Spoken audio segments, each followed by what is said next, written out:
Blessings sent from above, grown with care and love. Blessings sent from above, grown with care and love. Hey guys, what's up? Welcome back to Growing with Donnie. So today on my video, I just wanted to give you a little miniature update on what's happening in my garden. So, as you see, I've got quite a lot still growing. Some things have been replaced already. For example, like I've got a lot of greens growing in my tower over here. These are like some interesting sort of mustard green. I also have lots of endive growing. There's like 4 plants in here, and then there's 2 more in the tower somewhere. That's some kale. My cucamelons are insane. I'm not feeling like my cucumber is really gonna do it. It just got so mildewy, and so has my zucchini, but it's still pushing a little bit, and there's still lots of buds there, so I'm gonna leave that for now. But some of the stuff, it still has to go. It's time to start changing more of it out. There were 2 pepper plants here. They're gone now. And I've got some broccoli growing. This is my spearmint that I started from seed early this winter. That's actually doing really well. We got some little crispies in there that I need to take care of, but that's okay. I'm going to actually probably prune this guy back a decent bit in another week or so and dry it out, just to get it ready for winter. And then my lamb's ear that I got around my birthday has grown a ton. I don't know if y'all remember how little it was.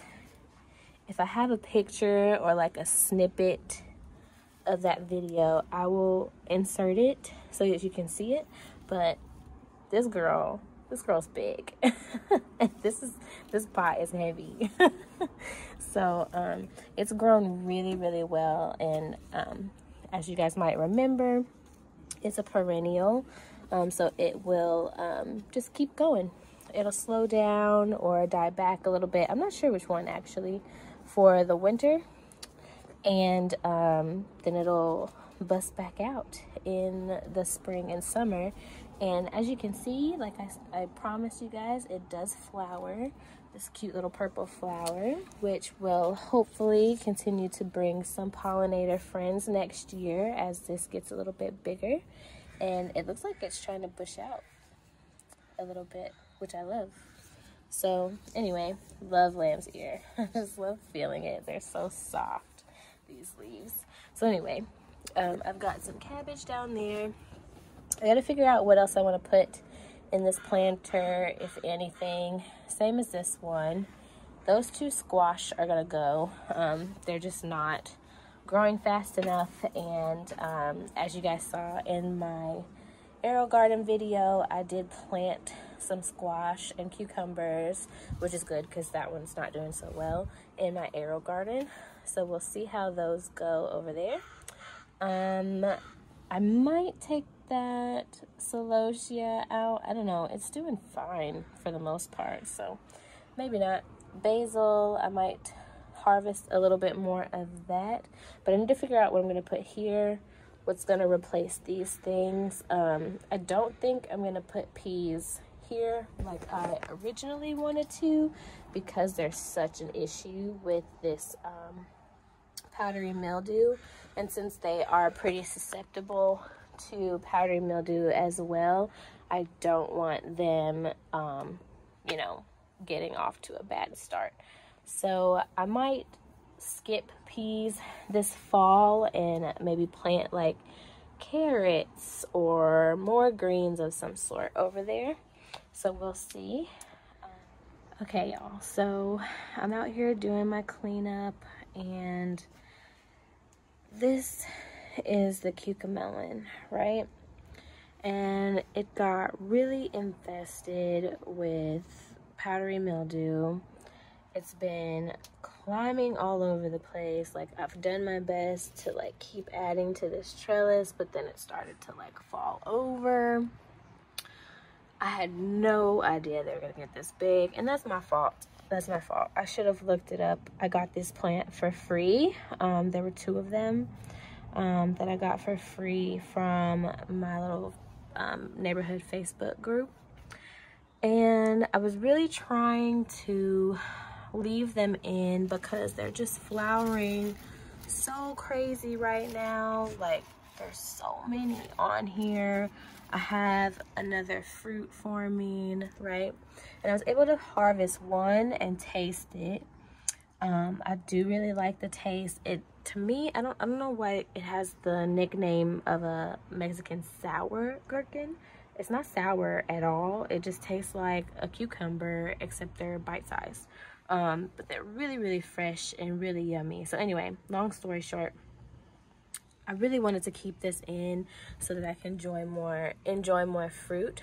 But it is just been ripped to shreds by this dang powdery mildew. It's gotten so bad, and it's just sprawling all over the place. Like, it was climbing through my little screen here.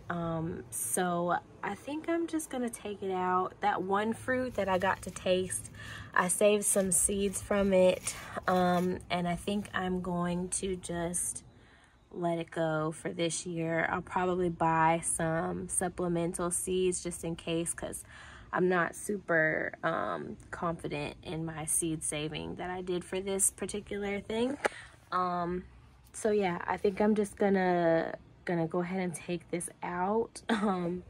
My actual cucumber is also crispity crunchity, looking real crazy over here. So I think I'm gonna take that out too, and then potentially just scrape the top layer of soil out of this pot, so that any potential spores from the powdery mildew will be gone.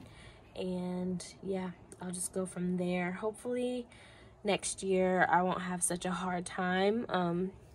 This is really the only spot that I have that I can grow something that needs to trellis that high, because otherwise it will start to like grab on and take over in other areas. And over here, I just don't think I have enough room. Like, it would be nice if they trellised along this, and then there's another trellis along that wall, but I don't know. I just don't think it will get enough sun in that spot. So, yeah, we'll figure it out.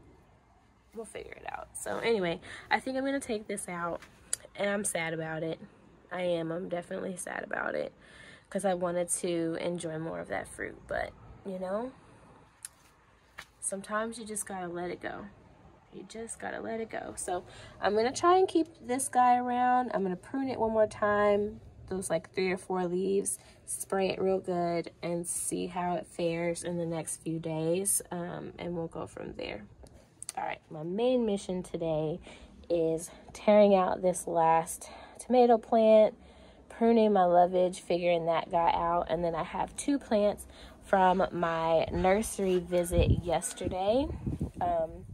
If I haven't updated and uploaded that video yet, I got some hyssop and a tricolor sage. So I need to find a home for those 2 plants. I don't wish this weren't doing good, because I love that it is. I love the color. This is a marigold that I started from seed that has actually done really, really well. Much better than my first marigolds, even though they're still just not quite as big as I would hope they would have been, but they did well. And I would take this out and plant something else, but I still like that they're bringing lots of color, so I'll figure that out. I don't really have any room in these bigger planters right now, because I've got lots of other brassicas growing. So I have some Portuguese kale, some more Red Giant mustard, because as you know, you guys, I was told that I didn't grow enough this spring, and I didn't. I had some trouble with germination in that regard, so I will, I'm trying to grow a lot more this year, this fall, so that we have plenty to go around. And then I've got lots of Georgia collards. They germinated really, really well. And then, you know, I've got my kale and all that good stuff. So we'll see. I'm going to pull this out now. Probably prune those because they look really sad. And go from there. But yeah, one other thing to update you guys on. I got a nice little hob right here. Habanero pepper. I may have another one growing right there. And then there's one right there. So 2, maybe 3, and still lots of flowers. It gives me lots and lots and lots of flowers. It's still putting them off, but things are cooling down. So I don't know if I'm really gonna get much more fruit or even if these will ripen. So I'm just gonna let it keep doing its thing for now. And maybe in another month or so, I'll prune it. And then also, I actually need to tie this guy up a little bit better because it has flowered like a crazy thing. Like, do y'all see all those peppers? That's like 5 right there in this one shot, right? And then I think that's a flower that hadn't opened. There's another little one. There's a ton. There's some flowers over there. So I need to tie it up so that I don't lose it. Nothing snaps or anything like that because it still got pretty tall. And then we'll go from there. I'll probably save some seeds from this plant and see what we can do. It's still a lot taller than I'd prefer my pepper plants. I'm not sure, you know, what's the best height for a pepper plant. Let's give this one a shake too because we've got some flowers. But yeah, so anyway, that one's loaded and I'm really, really excited about that. These are all Anaheim. So that's a sweet pepper. It's not a hot pepper at all, but it has a lot of really good flavor. So anyway, thanks y'all for coming by. I will try to give you a little update once I'm done. Let you know where I put the hyssop and the sage, and if I took anything else extra out of here, I'll let you know about that as well. But otherwise, I will see y'all in a little bit. Bye.